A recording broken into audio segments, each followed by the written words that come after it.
தமிழ்நாட்டில் எஸ்ஐஆரை நடத்த விட மாட்டோம், எஸ்ஐஆரை அவசரமாக அமல்படுத்துவதற்கு எதிராக உச்சநீதிமன்றத்தை அனைத்து கட்சிகளும் நாடப்போகிறோம் என ஏறத்தாழ 40க்கும் மேற்பட்ட அமைப்புகள், அரசியல் கட்சிகள் சேர்ந்து நடத்திய கூட்டத்தில், அனைத்து கட்சி கூட்டத்தில் தீர்மானம் நிறைவேற்றப்பட்டிருக்கிறது. உடனடியாக இதற்கு எதிரான நடவடிக்கைகள், இந்த விஷயங்களை இதற்கு பின்பாக பாஜக என்னென்ன அஜெண்டா வச்சிருக்குங்கிறத மக்கள் மன்றத்தில் அம்பலப்படுத்த போகிறோம் என்கிற மிக முக்கியமான ஒரு செய்தியும் விவாதிக்கப்பட்டிருக்கிறது. இது வெறுமனே எலெக்ஷன் அதை சார்ந்த விஷயங்கள், கோர்ட்டுக்கு கூட்டு போனால் அது எந்த அளவுக்கு சாத்தியமாக போகிறது, எப்படி எதிர்கொள்ள வேண்டும் அரசியல் கட்சிகள் என்கிற பல்வேறு கேள்விகள் இருக்கிறது. நிறைய விஷயங்கள், நிறைய வெவ்வேறு பார்வைகளையும் எதிர்கட்சிகள், அரசியல் கட்சிகள் முன்வைத்திருக்கிறார்கள். எஸ்ஐஆர் என்கிற சிறப்பு தீவிர வாக்காளர் திருத்தம் அப்படிங்கிற அந்த விஷயம், இது எந்த அளவுக்கு அதனுடைய பின்னணி, அதனுடைய வெவ்வேறு கோணங்களை விரிவாக அலசுகிறது. தமிழ் குரலின் வளவன் எக்ஸ்க்ளூசிவ் செய்தி தொகுப்பு.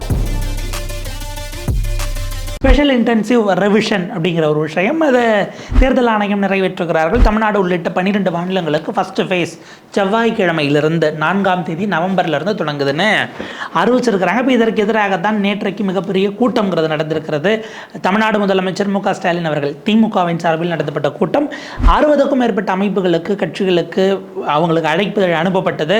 அதிமுக உள்ளிட்டவர்களுக்கு அழைப்பு போல, அதிமுக, பாஜக, அதே போல் அன்புமணி ராமதாஸ் பாமகவுக்கு போகல. இன்னொரு பக்கம் அனுப்பி வரமாட்டேன் அப்படின்னு நிராகரித்தவர்கள் இருக்கிறார்கள். தாவேகா தலைவர் விஜய், அதே போல் நாம் தமிழர் கட்சியினுடைய திரு சீமான் அவர்கள், ஐ திங்க் அமமுக அதில் கலந்துக்கலாம்னு நினைக்கிறேன். ஓபிஎஸ் தரப்பும் போன மாதிரி தெரியல. ஸோ இப்படியான சிலர் அனுப்பப்பட்டு நிராகரிக்கப்பட்டு அப்படிங்கிறதெல்லாம் போக அங்கே உள்ள பல விஷயங்கள் பேசப்படுகிறது. ரொம்ப முக்கியமாக அவர்கள் நிறைவேற்றியிருக்கக்கூடிய தீர்மானம் தான் இப்போ கவனம் பெறுகிறது. தீர்மானம் அப்படின்னு பார்த்தோம்னா, எஸ்ஐஆர் நடவடிக்கையை தேர்தல் ஆணையம் நிறுத்தி வைக்க வேண்டும், இல்லாவிட்டால் உச்சநீதிமன்றத்தில் அனைத்து கட்சிகளும் வழக்கு தாக்கல் செய்யும் அப்படின்னுட்டு அனைத்து கட்சி கூட்டத்தில் தீர்மானம் நிறைவேற்றப்பட்டது. தீர்மானத்தின் நகல் அநேகமாக தேர்தல் ஆணையத்திற்கு அனுப்பி வைக்கப்படும். அவங்க என்ன சொல்கிறாங்க, என்னென்னலாம் பண்ணணும் அப்படிங்கிற ஒரு பாயிண்ட். எதனால எங்களுக்கு இதில் சந்தேகங்கிறது இதில் விரிவாக சொல்கிறாங்க. அந்த தீர்மானத்தில் தேர்தல் ஆணையத்தின் அறிவிப்பில் உள்ள குறைகள் களையப்பட்டு, முதல்ல எலெக்ஷன் கமிஷன் இதற்கு ஒரு நோட்டிஃபிகேஷன் கொடுத்துருக்குறாங்க. இந்த நோட்டிஃபிகேஷனையே சேலஞ்ச் பண்ணி வழக்குகள் போயிருக்கிறது. அதுக்கு அவங்களுக்கு அதிகாரம் இருக்கிறதா என்பது matter bending before honourable supreme court, உச்சநீதிமன்றத்தில் பெண்டிங்கில் இருக்குது. அதுக்கு நடுவில் அவங்க பீகாருக்கு சில விஷயங்களை சொன்னாங்க, இடைக்கால உத்தரவு கொடுத்தாங்க. இடைக்கால உத்தரவையே பாதி தங்களுக்கு தகுந்தாற் போல தேர்தல் ஆணையம் திருத்தி விட்டதுங்கிற குற்றச்சாட்டு இன்னமும் அங்கே நிலுவையில் இருக்குது. இப்போ இவங்க கொடுத்துருக்க நோட்டிஃபிகேஷன்லேயே பல சிக்கல்கள் இருக்குது. இப்போ உதாரணத்துக்கு பீகாரினுடைய வாக்காளர் பட்டியலில் நீங்கள் மேட்ச் பண்ணிக்கலாம். இப்போ பீகாரை சேர்ந்த ஒருவர் இங்கே தொழிலாளராக வேலை செய்கிறாருன்னு வச்சுக்கோங்களேன், அவருக்கு கொடுக்கணுமா இல்லையா, அவர் ஒருவேளை இங்கே அப்ளை பண்ணுறாருன்னா அவர் அங்கே இருக்காரான்னு நீங்கள் கிராஸ் செக் பண்ணிவிட்டு அங்கே இருந்தால் இங்கே கொடுக்க முடியாது அப்படிங்கிற மாதிரியான ஒரு ஆவணமாகவும் அதை சேர்க்கணும் பீகாரினுடைய ஓட்டர் ரோல்னு தேர்தல் ஆணையம் ஒரு நோட்டிஃபிகேஷனில் கொடுத்துருக்கு. இது வந்திருக்கிறது. திமுக உள்ளிட்ட கட்சிகள் அதை கடுமையாக எதிர்த்திருக்கிறார்கள். சீமான் அவர்கள்லாம் மிக கடுமையான எதிர்வினையாற்றி இருக்கிறார். நம்ம கேட்க வேண்டியது, வேறொரு ஸ்டேட்டோட அஃபிடவிட்டை அல்லது அங்கே இருக்கக்கூடிய வாக்காளர் பட்டியலை கொண்டு வந்து தமிழ்நாட்டுக்குள்ளே கொடுக்கலாமா வேண்டாமான்னு டிசைட் பண்ணி நீங்கள் எப்படி வைக்க முடியும் அப்படிங்கிற கேள்வியை நம்ம பேசிக்காக எழுப்ப வேண்டியிருக்கு. இதெல்லாம் அதில் உள்ள குறைபாடுகள். அடிப்படையில் தேர்தல் ஆணையம் சிட்டிசன்ஷிப்பை கேட்க முடியுமாங்கிறதே சட்ட ரீதியிலாக இன்னமும் அவங்களுக்கு அதுக்கான உரிமையே கிடையாது அப்படிங்கிற பாயிண்ட் இருக்குது. இப்படியான விஷயங்கள், நீங்கள் ஏன் இவ்வளவு அவசரமாக இதை நடத்துகிறீங்க, இதுக்கு போதிய காலம் கொடுக்கப்பட்டதா, இதெல்லாம் கிளை கேள்விகள். ஸோ அறிவிப்பில் உள்ள குறைகள் களையப்பட்டு உச்சநீதிமன்றத்தினுடைய வழிகாட்டுதலை வெளிப்படையாக கடைபிடித்து, உச்சநீதிமன்றம் ஏற்கனவே பீகார் சார்ந்த விஷயங்களில் பல விஷயங்களை கொடுத்துருக்காங்க. அது பீகாரிலேயே காற்றில் பறக்க விடப்பட்டிருக்கிறதுங்கிறது இன்றைக்கும் வெளிப்படையாக பல விஷயங்களை ரிப்போர்ட் பண்ணியிருக்கிறாங்க. உங்களுக்கு ஃபீல்டுக்கு போய் கிரவுண்ட் ரிப்போர்ட்டாக எடுத்து பல இன்வெஸ்டிகேட்டிவ் பீஸ் ஜேர்னலிஸ்டாக அங்கே கிரவுண்டுக்கு போனவங்க பலரும், அது பிரிண்ட் ஆகட்டும், சைட் ஆகட்டும், ஆன்லைன் மீடியாவில் ஆகட்டும், நியூஸ் ரிப்போர்ட்ஸாக வந்திருக்கு. ஸோ இது ஒரு பக்கம் இருக்கும்போது இந்த வழிகாட்டுதலை அவங்க கடைபிடிக்கலைங்கிற குற்றச்சாட்டு தேர்தல் ஆணையத்தின் மீது தொடர்ந்து இருக்கிறது. அப்படி இருக்கும்போது தேர்தல் ஆணையம் அந்த இது விஷயத்தை களையாமல், உச்சநீதிமன்றத்தினுடைய வழிகாட்டுதல் நீங்கள் கடைபிடிக்கலைன்னா நீங்கள் அது செயல்படவே கூடாது. அப்புறம் எதுக்கு வழிகாட்டுதல் கொடுத்தாங்க, அங்கே கண்டெம்ப்ட் ரைஸ் பண்ணணுமா என்ன ஏதுங்கிறது இருக்குது. தேர்தல் ஆணையம் இதை தொடர்ந்து செய்யலாமாங்கிறதுக்கான விஷயங்களையும் ஃபாலோ பண்ணணும். மூன்றாவது, உரிய அவகாசம் தந்து, ஏன்னா இமீடியட்டாக இப்போ இவங்க உடனே 2002 தேர்தல் ஆணையம் செய்தது தானே அப்படின்னு கேட்கலாம். 2002 2003 நடத்தப்படுகிறது அப்படின்னா அதற்கு ஏறத்தாழ 1.5-2 ஆண்டுகளுக்கு முன்பாகவே இதற்கான திட்டமிடுதல்கள் தொடங்கியது. அந்த ஃபேஸு, அந்த ஒர்க்கு, அதனுடைய டிசைன் பண்ணுறது, டிராஃப்ட்டு, எப்படி நீங்கள் பயிற்சி கொடுக்க போகிறீங்க, அதை செய்யக்கூடிய பிஎல்ஓஸ்கா இருக்கக்கூடியவர்கள், பூத் லெவல் ஆஃபீஸர்ஸாக இருக்கக்கூடியவர்களுக்கு எப்படி நீங்கள் பயிற்சி கொடுக்க போகிறீங்கன்னு இவ்வளோ வேலைகளையும் 1.5 வருஷம் செஞ்சு அதுக்கு பிறகு செஞ்சது. அப்போ இங்கே உரிய நேரம் இல்லாமல் நவம்பரில் நீங்கள் கொண்டு வந்து சொருகிறது அப்படிங்கிறதே தமிழ்நாட்டில் ஏதோ செய்யணுங்கிறதுக்கா அப்படிங்கிற கேள்வி வருது. 2026 தேர்தலுக்கு பின்பு அல்டுகெதராக இந்த எலெக்ஷனுக்கு நீங்கள் 4 மாதம் இருக்கக்கூடிய காலகட்டத்தில் இதை கொண்டு வராதிங்க, இதை நீங்கள் செய்ய முடியாது, செய்ய வேண்டாம்ங்கிற இடத்துக்கு வந்து எந்த கட்சிக்கும் சார்பில்லாத நிலையில் இதை நீங்கள் நடத்த வேண்டும் அப்படிங்கிற இடத்துக்கு தான் இந்த தீர்மானத்தினுடைய முக்கியமான கோரிக்கையாக, வலியுறுத்தலாக அது அமைத்திருக்கிறது. ஸோ இமீடியட்டாக நிறுத்தணும், அதை வந்து ஸ்டாப் பண்ணி ஆகணும், சீஸ் ஆஃப் த மேட்டர் அப்படிங்கிற விஷயத்தை வலியுறுத்தி தான் பேசுகிறாங்க. இப்போ இதில் என்னென்ன விஷயங்கள் விவாதிக்கப்பட்டது, என்னென்ன நோக்கங்கள் அப்படிங்கிற சார்ந்து தேர்தல் ஆணையத்தின் மீதும் கடுமையான விமர்சனங்கள், முதலமைச்சர் சொன்ன விஷயங்களை நம்ம முதல்ல பார்த்துடலாம். இதனுடைய மெயின் நோக்கமாக இருக்கக்கூடியது, முதலமைச்சருடைய ஸ்டேட்மெண்ட் படி பார்க்கும்போது உண்மையான வாக்காளர்களை பட்டியலிலிருந்து நீக்குவதற்காக தந்திரமாக பாஜக இந்த நடவடிக்கையை மேற்கொள்கிறதுங்கிற ஒரு குற்றச்சாட்டை வைக்கிறாரு. ஸோ இந்த உண்மையான வாக்காளர்கள் அப்படிங்கிறது எப்படி பிரிக்க போகிறோங்கிறது ரொம்ப முக்கியமானது. அதாவது இதில் வந்து பாஜகவுக்கு எதிராக வாக்கு செலுத்தக்கூடியவர்களை கண்டறிந்து நீக்குவது அப்படிங்கிற மாதிரியான குற்றச்சாட்டும் அதில் வருது. இது தமிழ்நாட்டினுடைய உணர்வாக எல்லாரும் இதை நம்ம செய்கிறோம், இந்த டிராஃப்டை கொண்டு வரோம் அப்படிங்கிறத அவர் பேசியிருக்கிறார்.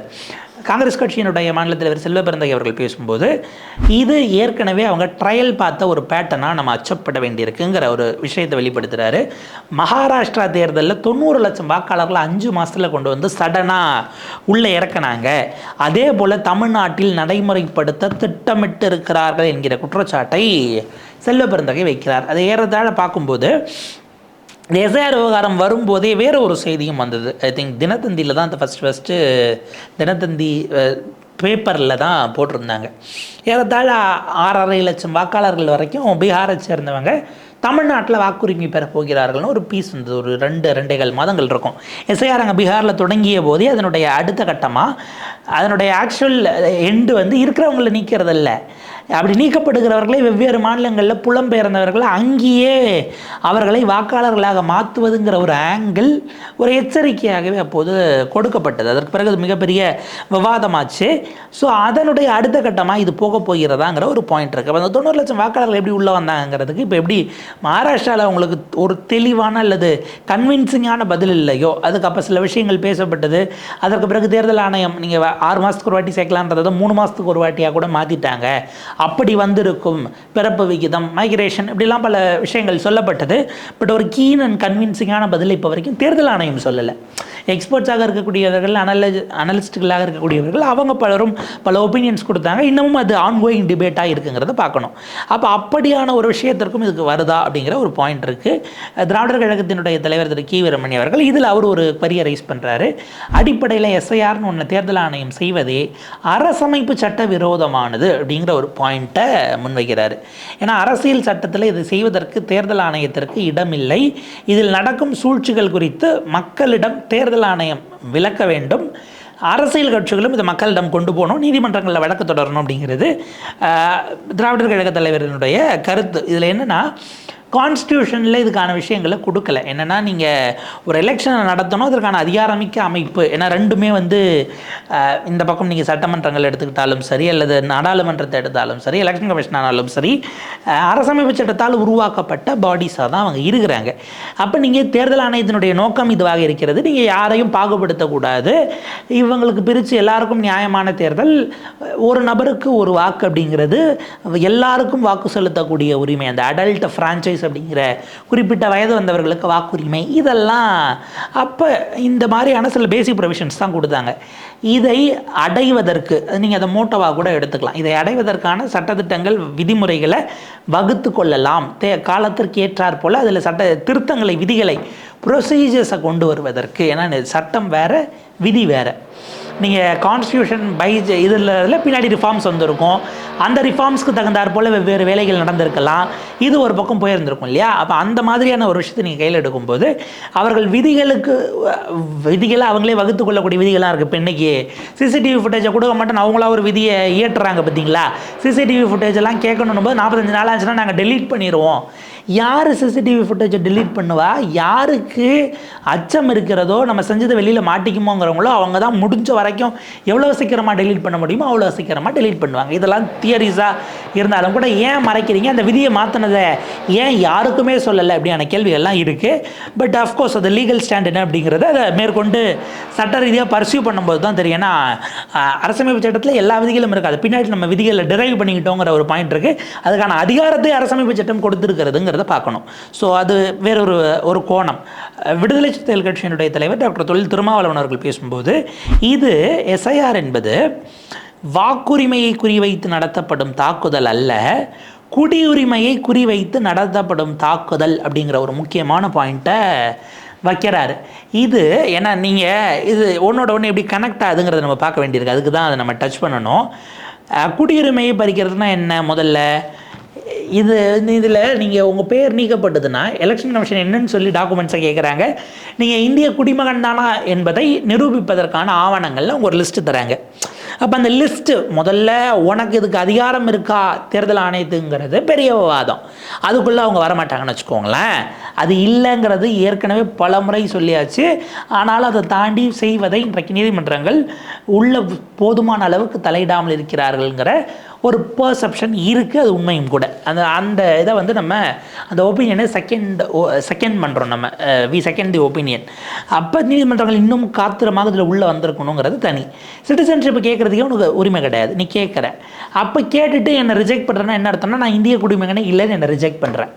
இந்திய குடிமகன் இல்லைன்னு ரிஜெக்ட் பண்ணால் திரும்ப உள்ளே கொண்டு வரணும் அப்படின்னா நீ வந்து என்ஆர்சிக்குள்ளே வரலாமா, அதுக்கான வழி இருக்கா இப்படிங்கிற மாதிரி உங்களுக்கு என்ஆர்சியை கொள்ளைப்புறவிடமாக கொண்டு வருவதாகவும் குடியுரிமையை பறிப்பதற்காகவும் அதை பின்பக்கம் கொண்டு வருவதற்குமான திட்டமாக இது இருக்கிறது அப்படின்னு டாக்டர் தொல் திருமாவளவன் அவர்கள் அது மிகப்பெரிய குற்றச்சாட்டாக அது பொலிட்டிக்கலி அதே போல் நீங்கள் அதுக்குள்ளே பார்த்தீங்க அப்படின்னா அதை அப்படி தான் டீகோட் பண்ண வேண்டியிருக்காங்கிற ஒரு முக்கியமான பாயிண்ட்டை டச் பண்ணியிருக்கிறாரு.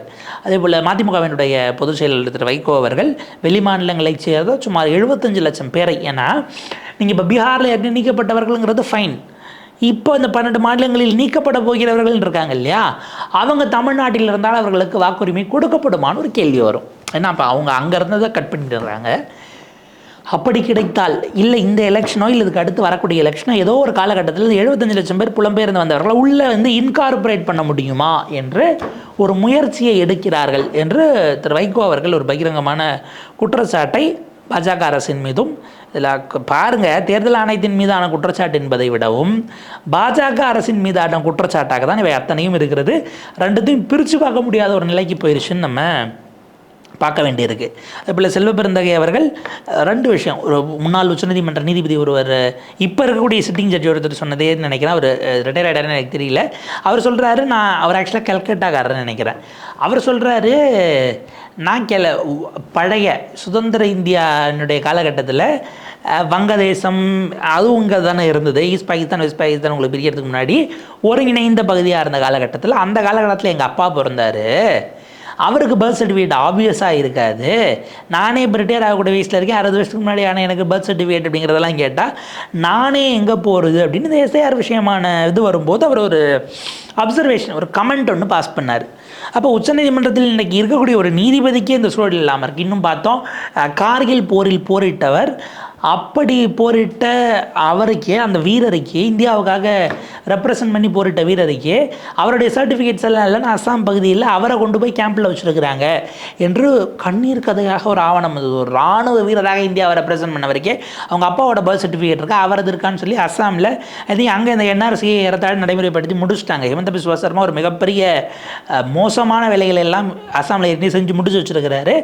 குஜராத்தையும் தாண்டிய ஒரு மாடலாக அவங்க அஸ்ஸாம் மாடலை உருவாக்கி வச்சுருக்கிறாங்க. இருக்கிறாங்க. அதில் காங்கிரஸ் போதுமான அளவுக்கு எதிர்க்கட்சியாக போன 10 வருஷம் என்ன பண்ணுச்சுங்கிறதெல்லாம் தனி விவாதம். ஆனால் அந்த இடத்துல இருக்கும்போது அந்த சூழல் எல்லாம் இருக்கிறது என்று சொன்னால், நீங்கள் இந்த நாட்டுக்காக போராடியவர்கள், இந்த நாட்டுக்காக ரத்தம் சிந்தியவர்கள், ரெப்ரசன்ட் பண்ணவங்க அத்தனை பேரையும் கொண்டு போய் அவங்கள கூட குறைஞ்சபட்ச மரியாதை இல்லாமல் கொண்டு போய் நீங்கள் நடத்துவீங்கன்னா சாமானியனுக்கும் இது நடக்கக்கூடாது. இந்த நாட்டுக்காக சமூகத்தில் போதுமான பெரிய அந்தஸ்தில் இருந்தவர்கள் இருக்கிறவர்களுக்கும் இதான் நிலைமைனா எப்படி அப்படிங்கிறத சில பேர் இந்த கோட் பண்ணிட்டு நவீன முறையில் வாக்குத்திரட்டை நடத்துவதற்கான வேலை அப்படிங்கிற ஒரு குற்றச்சாட்டையும் தேர்தல் ஆணையத்தை நோக்கி, பாஜகவை நோக்கி இதன் மூலமாக அவர் வைத்திருக்கிறார். மக்கள் நீதி மைய தலைவர் கமல்ஹாசன் உட்பட இவ்வளவு அவசரம் எதற்கு? சட்டமன்ற தேர்தலுக்கு பிறகு இதை நடத்தினால் என்ன ஆகிவிடும் அப்படிங்கிற ஒரு கேள்வியும் அவர் முன்வைத்திருக்கிறார். இதில் பார்த்திங்கன்னா தமிழ்நாட்டினுடைய தலைமை தேர்தல் அதிகாரி அர்ச்சனா பட்நாயக் அவங்க போகிற போக்கில் அவங்க கொடுத்த ஒரு பேட்டி அப்படிங்கிறது வைரல் ஆகிட்டுருக்கு. ஐ மீன் ஒரு செய்தித்தாளுக்கு கொடுத்தது தான், அந்த ப்ரெஷரில் கொடுத்ததை நியூஸ் பேப்பர்லேயும் ரிப்போர்ட் பண்ணியிருக்கிறாங்க. யாராவது படிவத்தை இப்போ எஸ்ஐஆர் ஃபார்மை தேதிக்கு எல்லாருடைய வாக்காளர் அந்த உரிமையும் ஃப்ரீஸ் பண்ணப்பட்டிருக்கு. இந்த ஃப்ரீஸ் பண்ணதை நீங்கள் ரிவைவ் பண்ணணும், உறுதி செய்து கொள்ள வேண்டும் என்றால் படிவத்தை ஃபில் பண்ணணும். படிவத்தில் 4 டிஃப்ரெண்ட் காலம்ஸ் இருக்குது. நீங்கள் அதுக்கு தகுந்த மாதிரி எந்த இது உங்களுக்கானதோ அதில் நீங்கள் அதுக்கு தகுந்த மாதிரி ஃபில் பண்ணிக்கலாம். ஏற்கனவே இருந்தவரா இல்லை புதிய பதிவாளரா, இதில் 2002க்கு முன்னாடி நீங்கள் இருந்தீங்களா இல்லையா, உங்கள் அப்பாவுடைய டாக்குமெண்ட்ஸை இணைக்க போகிறீங்களா, அவங்க வாக்காளராக இருந்த அதே தொகுதியா, இப்படியெல்லாம் இதில் பல கிளாஸிஃபிகேஷன்ஸ் இருக்குது. ஆக மொத்தம் நீங்கள் ஃபைல் பண்ணலை இந்த ஃபார்மை தமிழ்நாட்டில் இருக்கிற அத்தனை பேரும் ஃபில் பண்ணி கொடுக்கணும். 18 வயது நிரம்பிய எல்லாரும், என்ன நீங்கள் ஓட்டு போட்டாலும் போடலனாலும் கொடுக்கணும். அந்த ஃபார்மை கொடுக்கலனா உங்களுடைய வாக்கு நிச்சயமாக நீக்கப்படும் என்பதை அவர் ப்ரெஸ் மீட்லேயும் வச்சு தெளிவுபடுத்தியிருக்கிறார்.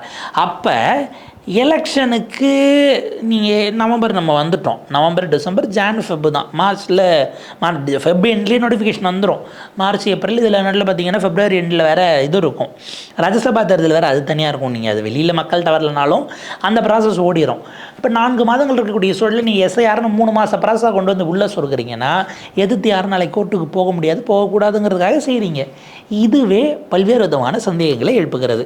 பட் இதனுடைய ஃபைனல் சொல்யூஷன் கோர்ட்டுக்கு போனால் கிடச்சிருமானா அது ரொம்ப பெரிய விவாதம். இந்த தேர்தலுக்குள் இந்த வழக்கே முடிஞ்சிரும் அப்படிங்கிற நம்பிக்கை நமக்கு இப்போதைக்கு இல்லை. அப்போ வேறு என்ன ஆல்டர்னேட் சொல்யூஷன்ஸை எடுக்க போகிறாங்க? கிரவுண்டுக்கு போக போகிறாங்களா, மக்களிடம் உரையாட போகிறாங்களா, ஒவ்வொரு பூத் லெவல்லையும் ஒர்க் பண்ணுவதற்கு ஜனநாயகம் பேசக்கூடிய சக்திகள் என்ன எக்யூப் பண்ணி தங்களுடைய கட்சிக்காரர்களை தயாராக வைக்க போகிறார்கள்ங்கிற கேள்வி தான் முன்னே இருக்கிறது. இதை ரெசிஸ்ட் பண்ணணுங்கிறது சரி, என்ன மெத்தடில் எப்படி ரெசிஸ்ட் பண்ண போகிறீங்கிற கேள்வி அனைவரிடமும் இருக்கிறது. நீதி போராட்டம் ஒரு பக்கம் நடக்கட்டும், மக்களிடம் அதை கொண்டு செலுத்துவது, களத்துக்கு வருவதுங்கிறதுல எப்படி உங்களை தயார்படுத்தி கொள்ள போகிறீர்கள்ங்கிற கேள்வியை நம்ம இந்த நேரத்தில் எதிர்கட்சிகளுக்கும் பாஜகவுக்கு எதிராக இருக்கக்கூடிய அத்தனை கட்சிகளுக்கும் முன்வைக்க வேண்டியதாக இருக்கிறது. பார்ப்போம் அவங்க எப்படி இதை டிவைஸ் பண்ணுறாங்க, எப்படி கொண்டு போகிறாங்கங்கிறத அடுத்தடுத்த நாட்களில் மிக நிச்சயமாக தெரிஞ்சிடும். என்னுடைய கூடுதல் அப்டேட்ஸோடு சந்திப்போம். இணைந்திருங்கள் தமிழ் குரலோடு.